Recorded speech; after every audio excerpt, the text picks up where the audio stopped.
بسم اللہ الرحمن الرحیم۔ ویسے تو سارے کے سارے صحابہ حضور علیہ الصلوۃ والسلام کے عاشق تھے۔ حضور علیہ الصلوۃ والسلام کے ساتھ صحابہ کرام کو بے منع محبت تھی۔ میری زندگی کے اندر دو واقعات ایسے ہیں کہ جب بھی اس کو پڑھتا ہوں تو آنکھوں سے آنسو جاری ہوتے ہیں کہ آپ علیہ الصلوۃ والسلام کی صحابہ کرام سے کیسے اعلیٰ محبت اور پیار ہے۔ ایک تو حضرت بلال رضی اللہ تعالیٰ عنہ، جب حضور علیہ الصلوۃ والسلام دنیا سے پردہ فرما گئے، حضور علیہ الصلوۃ والسلام کے مصلی کو دیکھنا حضرت بلال کے لیے مشکل ہو۔ حضور علیہ الصلوۃ والسلام کی جگہ کو خالی دیکھ کر ان سے برداشت نہیں ہوتا تھا۔ آج جیسے ہماری بھائی دنیا کے اندر محبت ہوتی ہے، پیار ہوتا ہے، دانا خواستہ اگر کسی کا والد یا والدہ فوت ہو جائے اور اس گھر کے در و دیوار والدین کی محبت اور پیار پر دلالت کرتے ہیں۔ آدمی جب اپنے گھر کے کونوں کو دیکھتا ہے جہاں میں ان کی والدہ یا والد بیٹھا کرتے تھے تو آدمی کو وہ جگہ یاد آتی ہے کہ میری اماں یا میرا ابا جی یہاں پہ بیٹھ کر کھانا کھاتے تھے، بیٹھتے تھے۔ حضرت بلال رضی اللہ تعالیٰ عنہ حضور کے وصال کے بعد دمشق تشریف لے گئے اور آپ علیہ الصلوۃ والسلام کے افواہ میں زیارت ہوئی۔ آپ نے ارشاد فرمایا کہ بلال کیسی بے وفائی ہے، ہمارے پاس آتے نہیں ہیں۔ آنکھ کھلی تو مدینہ منورہ حاضر ہوئے۔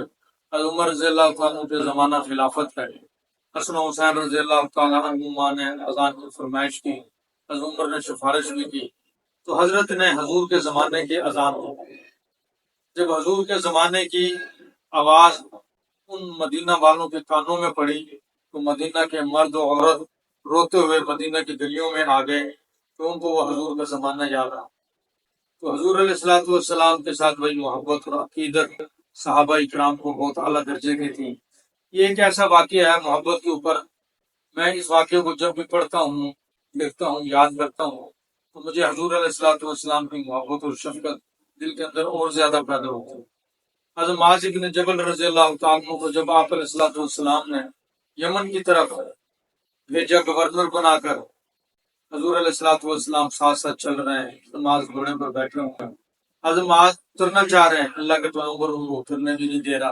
اور جو اس کے اندر سب سے اخیر قسم کا جملہ ہے وہ یہ ہے کہ معاذ اگر تم دوبارہ آؤ گے تو پھر میری قبر سے گزرو گے، مجھے اپنے میں نہیں پاؤ گے۔ اب یہ محبت ہے، بھائی پیار ہے۔ اللہ کے نبی کی جدائی صحابہ اکرام سے برداشت نہیں ہوتی۔ آج ہم بھائی اپنے نبی کے لیے اپنی زندگی کے اندر غور کریں، فکر کریں۔ آج آیا کہ ہماری زندگی نبی کے قریب ہے، سنت کے مطابق ہے، نہیں ہے، ہمارا اللہ سے، اللہ کے پیغمبر سے اتنا تعلق ہے۔ آج ہم نیت کر لیں کہ ہم دنیا کی ہر چیز سے زیادہ اپنے رب سے، اپنے پیغمبر سے محبت کریں گے، پیار کریں گے، آپ کی سنت کے مطابق زندگی گزاریں گے۔ اللہ تعالیٰ ہمیں کامل درجے کی محبت نصیب فرمائے۔ جو محبت اصحاب رسول کو آپ علیہ الصلوۃ والسلام سے وہ بڑی محبت تھی۔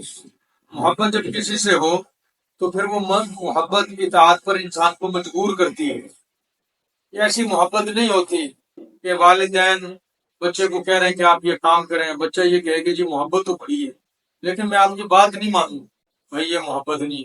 اپنے نبی کی محبت کو جو تقاضا ہے وہ یہ ہونا چاہیے کہ ہمارے رگ رگ کے اندر، ہمارے جسم پہ، ہماری شکل و صورت، ہمارا لباس، ہمارا کھانا پینا، سونا جاگنا، ہمارے کاروبار، ہماری معیشت، ہماری تجارت، زندگی کے جتنے بھی شعبہ جات ہیں سب کے اندر اللہ اور اللہ کے نبی کے احکامات کی جھلک نظر آنی چاہیے۔ اگر ہماری زندگی خدا رسول کے احکامات کے مطابق ہے تو پھر تو سمجھو کہ بھائی یہ محبت ہے۔ اگر یہ چیزیں نظر نہیں آتی تو پھر یہ محبت تو ہے لیکن یہ مزے کی محبت نہیں۔ ہم اپنے دل کے اندر اسلام کی عظمت کو، دین کی عظمت کو، اللہ کے قرآن کی عظمت کو، پیغمبر علیہ الصلوۃ والسلام کی سنت کی عظمت کو اپنے دل کے اندر بسائیں اور ہمارا اوڑھنا، بچھونا، سونا، جاگنا حضور علیہ الصلوۃ والسلام کے لیے ہو۔ آپ کی محبت میں ہمارا دن گزرے، ہماری رات گزرے، ہمارے لمحات گزرے۔ وہی پھر حضرت بلال ہر وقت دیکھو، حضرت بلال کی جو پہلی اذان تھی وہ بھی مسجد نبوی کی تھی اور آخری عمل جو حضرت بلال کا تھا وہ بھی مسجد نبوی کا تھا۔ آخر میں جو حضرت نے اذان دی پھر دمشق لے گئے۔ اللہ نے انعام کیا عطا فرمایا کہ دفن دمشق کے اندر ہے۔ جب روز قیامت کا دن ہوگا حضور علیہ الصلوۃ والسلام کے قدموں مبارک سے اذان دیتے ہوئے حضرت بلال اٹھیں گے۔ اللہ نے اعزاز دے دیا، آپ کا قیام و طعام، آپ کی رہائش، گویا کہ آپ کے خزانچی تھے۔ بہت ساری چیزیں حضرت بلال نے اپنے ذمہ لی ہوئی تھی۔ حضور علیہ الصلوۃ والسلام کی بھائی اتحاد درجے کی محبت تھی۔